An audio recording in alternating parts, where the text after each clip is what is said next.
Hey, thanks for stopping by my channel. My name is Beach Troll. Today I'm dealing with a P0500 code.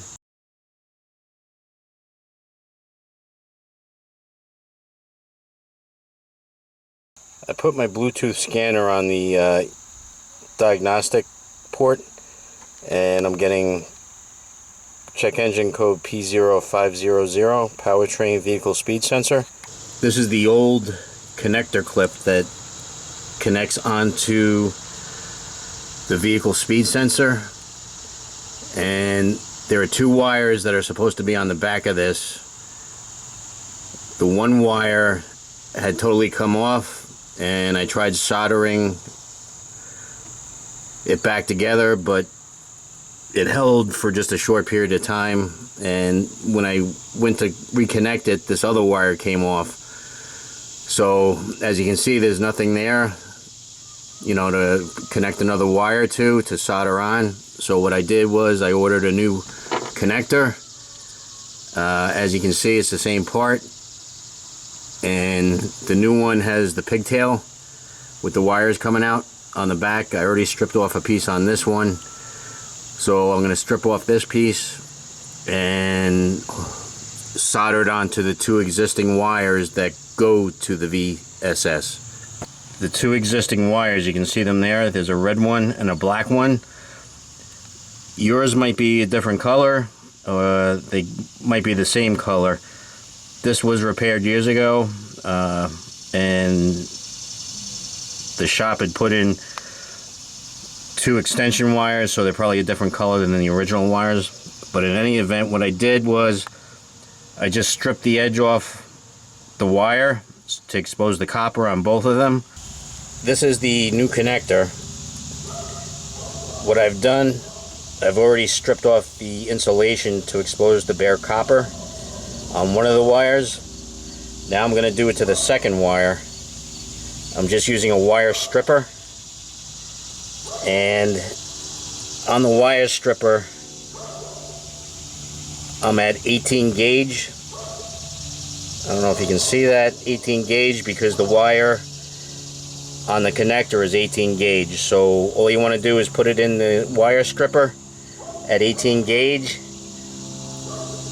and just work it around a little bit, and then make sure you get a firm grasp on this piece of wire near the connector. Hold on to that tight, and then just pull, and it'll come right off. And now what you want to do with the exposed copper is just gently twist it,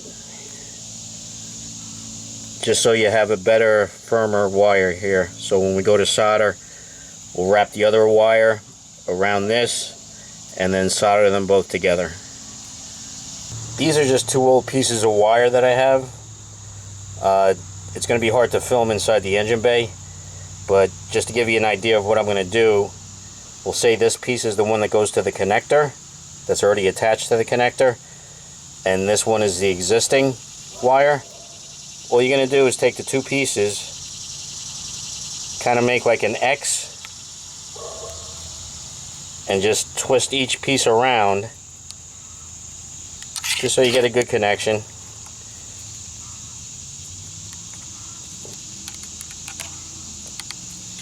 Just something like that. And then you apply the solder to this. The correct way to do it would be to take a piece of shrink tubing, cut it to the size you need, just a little bit longer than what the exposed copper is, so right around that much. And then you would, before you wrap these together, you would slide the shrink tubing onto the wire, so that when you go to solder, the shrink tubing is already on the wire, and you'd slide it over the exposed copper and then use a heat gun to shrink this down. Unfortunately, I don't have a small enough piece of shrink tubing for the wiring I have, so what I'm going to do is, once I solder it, I'm just going to use electrical tape and just wrap it around. What I've done I've put a piece of aluminum foil underneath the two wires, just so when I go to solder, you know, any solder that drips off will go onto the foil and not onto any hoses or anything.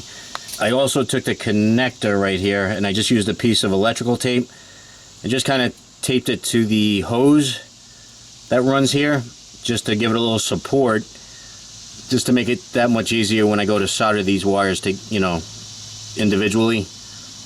Because otherwise trying to hold the connector with one hand and trying to solder with the other is not going to work. So this will just make it a little bit easier. I'm going to try to film while I'm soldering. I don't know how it's going to work, if you're going to be able to see with my fat hand in here, but I'll do my best. I'm using you know, a cheap soldering iron I got years ago at Radio Shack. And you want to make sure you're using rosin core solder. With this soldering iron, I let it heat up for a good 10 to 15 minutes just to make sure that the tip of the soldering iron is nice and hot. Basically what I'm doing is just putting my left hand underneath here, and then my right hand will fit right down through this opening here. Now just be careful, the soldering iron is very hot, so you want to try not to hit any other hoses or anything. Sorry I wasn't able to film it, but like I said, it was too awkward. I couldn't get my arm down there with the camera.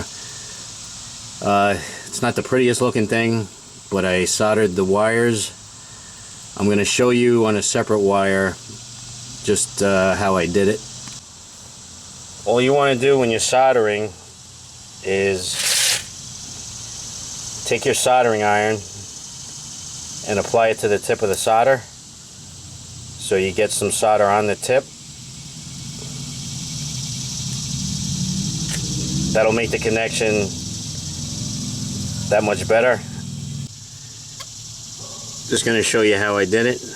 Apply some solder to the tip of the soldering iron, and then just hold the solder above the wire and just cover the copper with the solder. If your soldering iron's hot enough, it'll come right off the solder and it kind of melts onto the copper wire. And that's pretty much all I did for the VSS. What I'm going to do now is just take electrical tape, like I said, and wrap it around the wires that I soldered.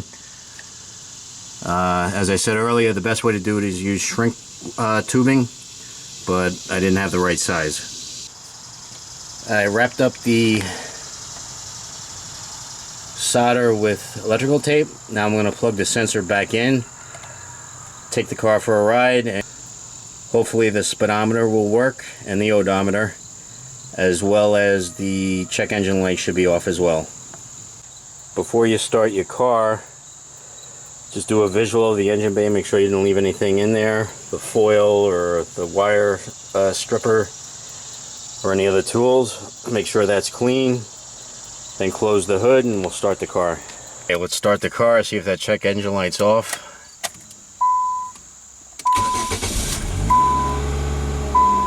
Hey, it's not off. Now it could be one of two things. The reason why the check engine light is still on, it could be that the computer is cycling through its diagnostics and it might clear itself, or the speed sensor itself might be bad. What I'm going to do is clear the code with the scan tool, drive the car around for a little bit and see if the check engine light comes back on.